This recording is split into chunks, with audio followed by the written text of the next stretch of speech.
Celso, helicóptero pousando. Dá o start pro helicóptero da PM. São vários sacos pretos. Tem muita coisa, galera. Muita coisa. Vários sacos pretos.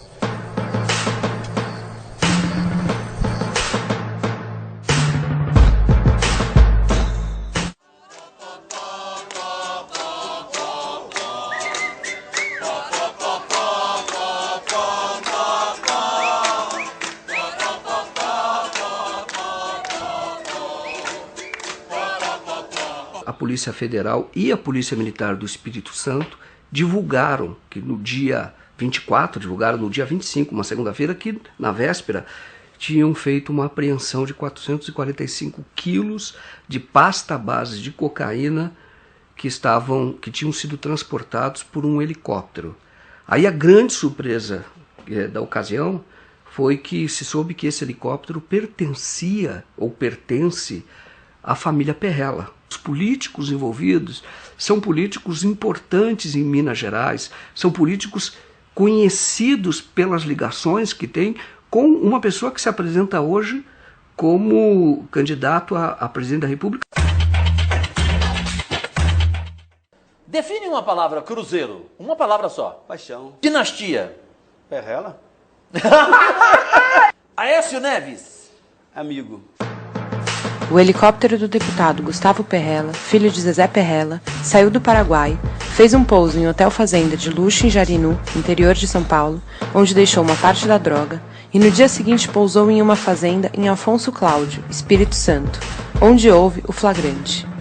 Foram presos o piloto Rogério Almeida Antunes, funcionário da Assembleia Legislativa de Minas Gerais, o copiloto Alexandre José de Oliveira Júnior, o empresário Robson Ferreira Dias e o jardineiro Diélio Rodrigues. É a segunda maior apreensão de droga lá do Espírito Santo, uma das maiores que já houve no Brasil, de quase meia tonelada de pasta base de cocaína.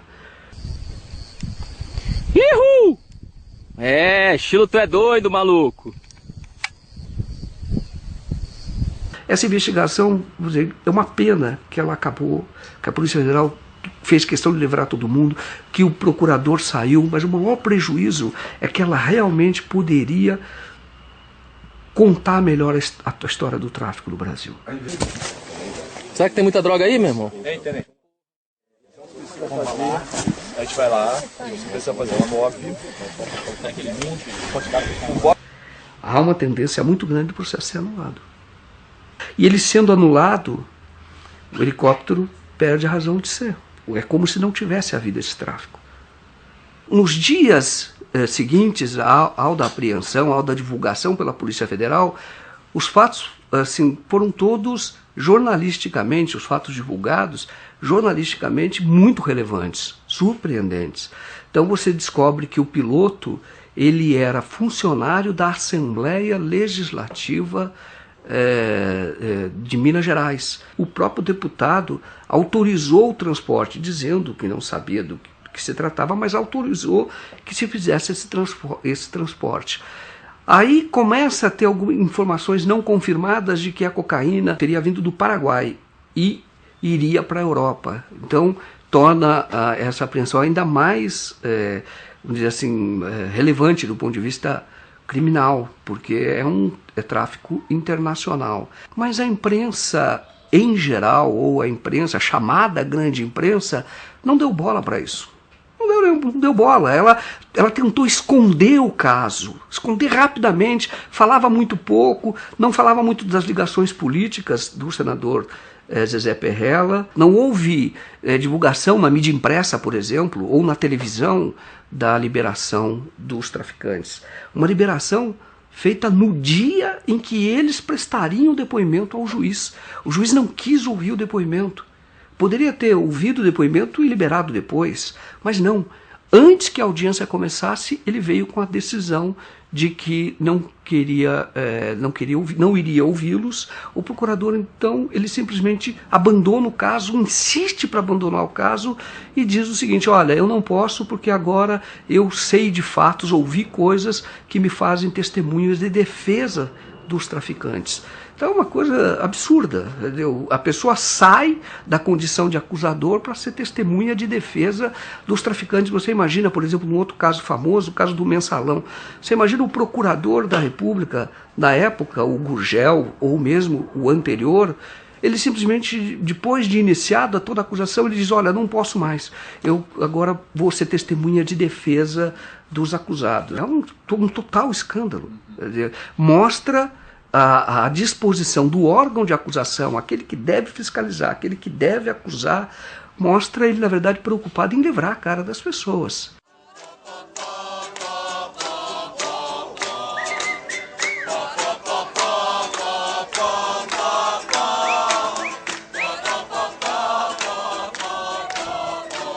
Várias investigações em curso, com provas, inclusive, sobre a relação dessa família Perrella, tanto o Gustavo como o Zezé, com várias ações ilícitas. E isso já é, sim, material suficiente para abrir uma investigação, uma CPI, aqui nessa casa, para poder investigar isso. A questão da carne adulterada com água congelada, ela não é mais falada em canto nenhum.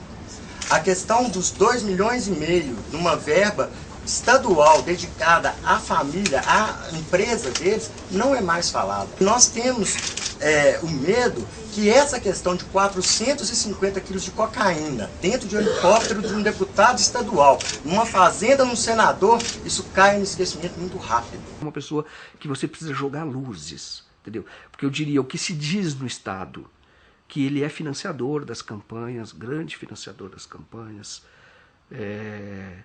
ele tem casos, processos hoje respondendo no Ministério Público por improbidade administrativa, porque as empresas que ele tem prestam serviços para o governo do Estado a preços superfaturados. Suspeita de irregularidades no enriquecimento do suplente de senador em Minas e presidente do Cruzeiro, Zezé Perrella. O Ministério Público quer saber como ele conseguiu comprar uma fazenda avaliada em 60 milhões de reais. Na propriedade, o Cartola planta e estoca grãos, tem uma floresta de eucalipto, uma fábrica de ração, cria gado e suínos. A sede, ampla e luxuosa, tem piscina e pista de pouso para aviões com até 15 passageiros. Hoje a remuneração bruta de um deputado estadual é de R$ 23 mil. Perrella ocupou uma cadeira na Assembleia Legislativa de 2006 a 2010. Também foi deputado federal de 99 a 2003. O Ministério Público quer saber de onde veio o dinheiro para o patrimônio se multiplicar tão rápido. O senador Aécio Neves impôs ao ex-presidente Itamar Franco, quando candidato ao Senado, que tivesse como suplente o Zezé Perrella. Consta que o Itamar Franco não queria, mas até para ser eleito foi uma exigência do Aécio. Como é que é a história da fazenda? A minha fazenda fica a 300 e poucos quilômetros. Essa aqui saiu na televisão aí, que a Record mostrou. Na Record? Eu ia sempre de avião, porque eu estou a 40 e poucos quilômetros de 4 cidades, né? Por terra. E quando você vai de carro, você tem que atravessar balsa, essas coisas todas. Resolvo ir numa cidade do lado lá, que chama Paineiras. Estava eu e meu diretor de futebol. Chegando lá e tomamos umas pinguinhas, né? Evidente. Voltando, fazenda? Cara, eu não achava fazenda nem pro diabo. Cheio Você de eucalipto, dirigindo? entroncamento, eu dirigindo. Tinha uns caras bebendo lá, eu parei, falei assim, chamei o cara lá, ele veio no carro, falei, você podia me fazer um favor, onde é que é a fazenda do Zezé Perrella? Ele falou, pô, tá me tirando, Zezé Perrella é você. Falei, eu sei que eu sou eu, caramba, eu não sei onde é que é a minha fazenda. Então, eles são populares em Minas Gerais, por conta do envolvimento deles com o futebol profissional, com o Cruzeiro. Eles são conhecidos também, bastante conhecidos, vamos dizer assim, de promotores do Ministério Público, porque já vem tentando há muito tempo investigar a família, mas sempre esbarram, os processos não andam, pelo menos não andavam até o helicóptero. E em Minas Gerais, eles são conhecidos por terem poder, bastante poder, ameaçar jornalistas. O único jornal que chegou a fazer denúncias contra ele, trocou de proprietário, tem um outro proprietário, e o jornal simplesmente não fala mais nem do caso do helicóptero. É hoje em dia? Exato, é hoje em dia. O seu nome, por exemplo, foi ligado à queda de um helicóptero agora recentemente em Minas Gerais com 400 quilos de cocaína. É uma piada, está preparado, né, senador? Isso é uma piada. O senhor acredita que vai acompanhar a família? Não, ele tem que explicar, até hoje não ouvi nada que, acho que ninguém menos que o vinculasse a essa questão. Temos que dar ele o direito de defesa, mas é preciso que isso seja rapidamente esclarecido. O senhor já é... A blindagem em Minas é absoluta, né? Eu costumo dizer que em Minas Gerais, por exemplo, não existe mais a tese de Montesquieu, a separação dos três poderes. Aqui, executivo, legislativo e judiciário se misturaram num só. A gente costuma dizer que se foi trocado pelo lema dos mosqueteiros, né? Um por todos e todos por um. Se é verdade que não há envolvimento dos proprietários, mas por que esse helicóptero foi usado? Então, o helicóptero, ele acabou sendo, ele é um grande ponto de interrogação. 3 ou 4 dias depois da apreensão, você tem o delegado da Polícia Federal que convoca, que chama a imprensa para dar uma entrevista cujo objetivo era mostrar ou dizer que para a Polícia Federal, o Zezé Perrella, dono, senador dono do helicóptero, o deputado dono do helicóptero, não tinha nenhuma relação com esse caso. Ele veio num papel que não é dele. O papel dele é apurar. É por isso que existe o aparelho policial. O chamado, quando as pessoas que entendem de direito dizem, o chamado contraditório, quando você vai provar que não é bem assim, você vai dar uma versão contraditória, esse é o papel do judiciário, é quando chega ao juiz. Mas até ali, você tem um aparelho, o aparelho policial, o aparelho do Ministério Público, é justamente de acusação. É justamente de buscar, quando vem indícios, buscar elementos para poder acusar. Isso é para proteger a sociedade. Só que não é justo que essas pessoas, nesta fase de indiciamento ou de suspeita, elas sejam presas. Mas, enfim, elas são efetivamente suspeitas. Agora, depois você tem o judiciário, que seria imparcial, que julga ouvindo advogado de defesa e Ministério Público. Neste caso, você parece que só tem defesa. Você não tem acusação. E aí quando se diz que a própria imprensa que tem esse papel, nós ouvimos já que ela é o cão de guarda da sociedade, que ela tem esse papel de fiscalização, ela também não fez, ela também se omitiu. Você tem, por exemplo, uma pessoa do Rio de Janeiro, que é o Robson Ferreira Dias. A polícia disse que ele era um comerciante, assim, menosprezou, como se fosse uma pessoa um laranjão. E não é. Esse era empresário de futebol, também empresário de futebol profissional. E tem muitos bens na cidade dele, em Araruama. Ele fez viagens para negociar a compra da cocaína na Colômbia. Ele fazia os contatos na Europa. O Alexandre tem uma escola de pilotos em Campo de Marte. E aí quando você conhecia o Alexandre, então você vê que o Alexandre era um empresário em ascensão, crescendo muito rápido. Em 3 anos ele não tinha nenhum helicóptero, passou a ter 5, muitos alunos, ele muito ambicioso, muito articulado, muito preparado, muito inteligente, sem nenhuma passagem pela polícia. Ele era maçom, participava de associações de pilotos, ele era um cara respeitado, entendeu? Como empresário, em ascensão. 26 anos e um empresário. Dava entrevista, deu entrevista em rede nacional. Alexandre, você é traficante? Não sou traficante. Com toda sombra de dúvida, não sou traficante. Mas você foi buscar cocaína e levou para o Espírito Santo? Negativo, seu Joaquim. Fui contratado para fazer um voo do Paraná para o Espírito Santo de produto eletrônico e veterinário. Em momento algum nós tínhamos conhecimento que estávamos transportando cocaína. Nem eu e nem o outro piloto, o Rogério. O senhor acha que foi usado? Com certeza foi usado. Com que objetivo? Olha, eu não sei te dizer, mas eu acredito que qualquer piloto que soubesse que estivesse transportando cocaína não pousaria em nenhum aeroporto controlado. Você entendeu? A gente pousou em Avaré, pousamos em Divinópolis, Você entendeu? Com conhecimento da carga, se tivéssemos o conhecimento, a gente não pousaria em nenhum aeroporto. Agora, Alexandre, de qualquer forma, pelas fotos que a gente vê, eram tabletes ali de cocaína. Pelos vê no porta-malas do carro, vê no banco de trás. Isso eles abriram as malas para jogar no carro. Mas quando saiu da aeronave, tanto no vídeo da Polícia Federal, estava tudo em sacos pretos, né? Estava em malas pretas e caixas, né? Então eu acredito que eles rasgaram para jogar no carro, né? Para caber, até porque o volume era... E quando você viu? Aí a gente se desesperou, tanto eu como o Rogério, né? Os dois correram para abastecer. Só que aí então a aeronave já tinha sido desligada, né? Se a gente tivesse conhecimento, a gente não ia desligar. A aeronave não precisa ser desligada para abastecer. A gente poderia abastecer. Se a gente tivesse conhecimento do que era, a gente ia abastecer a aeronave acionado. A gente cortou a aeronave, desceu, foi buscar o combustível. Ninguém estava...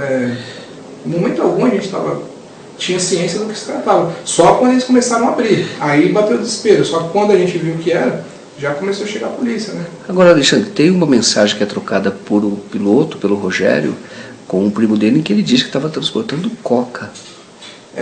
E tira até uma foto. E transmite uma foto. Eu não tive acesso a isso, eu não vi. O que eu posso garantir é que a mercadoria veio toda em malas e caixas fechadas. A gente não tocou em nada, a gente não carregou a aeronave em momento algum. E qual era a linha de defesa do senhor? A nossa linha era justamente nisso aí. Que ele não tivesse conhecimento que era droga. Seria isso aí tentar saber que ele é primário, é uma pessoa que nunca se envolveu com crime. É um empresário. Para nós foi surpresa também. O que o senhor acha que vai dar esse processo? A justiça tem que decidir. Esse processo, sob a minha ótica, está nulo. A prova ilícita não tem valor algum. Por que São Paulo, que tem a maior frota de helicópteros do mundo, e esse piloto que nos deu entrevista, foi ele que articulou o transporte. Então foi ele que trouxe um helicóptero de Minas Gerais para fazer esse transporte. Teoricamente foi ele que trouxe. Mas eu pergunto, mas por que ele precisava trazer de Minas, se aqui em São Paulo tem tanto helicóptero? Ele próprio tinha 5 helicópteros. E ele é o menor nessa cadeia. Você percebe que ele recebe ordens. Quando você vê a investigação, eles falam todos em códigos, com apelidos. Ele é subalterno. A descoberta foi da polícia, esteve lá, só que ela não valorizou isso dentro do processo. Porque a droga, pela legislação, o próprio território do hotel, por ter guardado a droga, está sujeito até confisco, assim como o helicóptero. E então são pessoas que são empresários sem nenhuma passagem, riquíssimos, são donos do hotel. Num jipe verde, eram 3 homens que vieram até o helicóptero, pegou o jipe e levou para dentro do hotel. Estavam todos em malas pretas, em sacolas pretas grandes. Foram todas para o hotel. No dia seguinte ele volta lá, pega de novo, só que havia menos sacolas, havia 3 sacolas a menos. Volta de que horas vocês pararam em Jarinu? Isso, quando veio e descarregou. Do Campo de Marte para Jarinu dá 15 minutos. A gente chegou lá um meio de 15 mais ou menos, no domingo. Isso quando estava indo, pegando a mercadoria. Exatamente. Mas e quando descarregou a mercadoria, era que horas? Era por volta de umas 4h30, 5 da tarde. De sábado? De sábado. E você sabe quem são as pessoas que pegaram essa droga? Não sei quem são as pessoas. A única coisa que foi passada é que ia ter um jipe e iam ter 3 pessoas para receber. Um jipe verde, 3 pessoas. Né? Segundo ele, era funcionário dele da 25. Então a gente pousou no Hotel Fazenda, em momento algum a gente pousou no local escondido, pousamos no local. Eu e o Rogério, o piloto, a gente não tinha conhecimento do que estava transportando. A gente sabia apenas que era produto eletrônico e veterinário. Em momento algum a gente desconfiou que era droga. Você acha que os donos dos hotéis sabiam que estava sendo descarregada essa mercadoria lá? Eu não posso afirmar para o senhor. Não posso afirmar isso. Até porque eu não conheço os donos do hotel. Né? Eu fui contratado pelo rádio e foi a única pessoa que eu tive contato. Né? Então quando você vê esse helicóptero, você vê a escola de helicóptero, o cara crescendo muito, empresário. Você vê outro empresário de futebol do Rio de Janeiro. Aí você vê esse hotel, é grandioso esse hotel. Tem shows do Bruno e Marrone, aquelas coisas bem grandes, sabe? Vai muita gente lá. Entendeu? Aí quando você vê isso, você fala, cara, você tá... Olha que oportunidade que a gente tem de contar bem a verdadeira história do tráfico. Entendeu? Esse hotel é algo que a gente deve aprofundar, nós como jornalistas devemos aprofundar. Eu fui até um ponto, vou dizer que ainda não fui além, porque nós iríamos muito à frente da polícia. E nós não temos os instrumentos para fazer isso. Entendeu? É uma investigação virgem que a gente vai na frente. Totalmente na frente. Porque essas pessoas sequer foram acusadas, sequer foram mencionadas.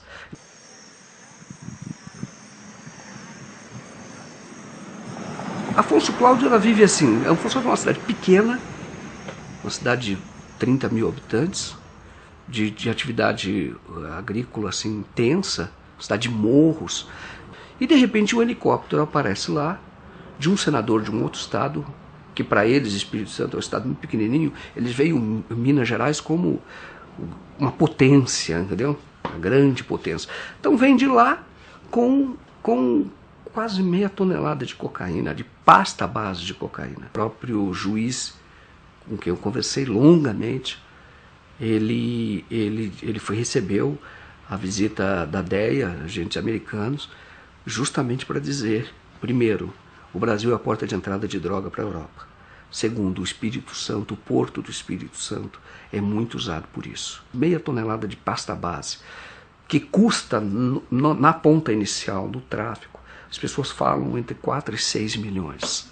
E que você pode render lá fora, depois que você faz a mistura, uma cocaína de qualidade na Europa, as pessoas falam que renderia pelo menos 50 milhões.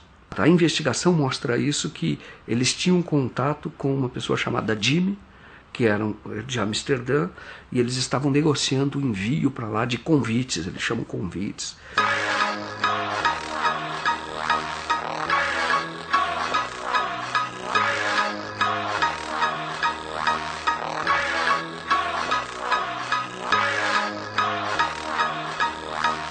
A investigação parou. Os caras foram soltos. Foram soltos sem pagar fiança, sem exigir, por exemplo, tornozeleira, que poderiam ficar em tornozeleira, sem nenhuma obrigação de comparecer mais à justiça. O helicóptero pode ser devolvido para a família Perrella. A droga vai ser queimada, mas ninguém tem certeza que se o que vai ser queimado será a mesma droga. Aí diz, olha, e como é que fica a sociedade? Por que estamos fazendo tudo isso?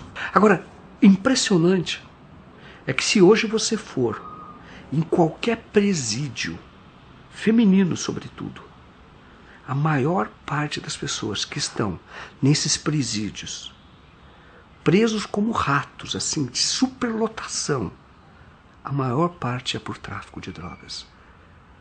A maior parte. Mas olha que contradição. São as pessoas pegas com meio quilo, às vezes até para consumo próprio, essa é a discussão. Essas estão presas, mas presas por 10 anos, por 12 anos. Entendeu? Arrebentou totalmente. É isso que o Brasil está aprendendo. Então, como é que o senhor, como político, recebeu aquela apreensão de drogas no Espírito Santo? Como é que Minas tem tratado isso? O que nos choca mesmo são as diferenças de tratamento. Nem o piloto, após um flagrante de 445 quilos de pasta base de cocaína, nem o piloto está preso, foi pego em flagrante. Mas nós temos um jornalista que, por editar matérias que não são do interesse do senador Aécio Neves, está preso há mais de 4 meses, doente, teve infarto, está na enfermaria do hospital, não foi condenado a absolutamente nada, está preso. Nós temos ainda em Minas Gerais, já condenado por 102 anos de cadeia, assassinos e o mandante do assassinato da chacina de Unai, que assassinaram na época 7 sem-terras.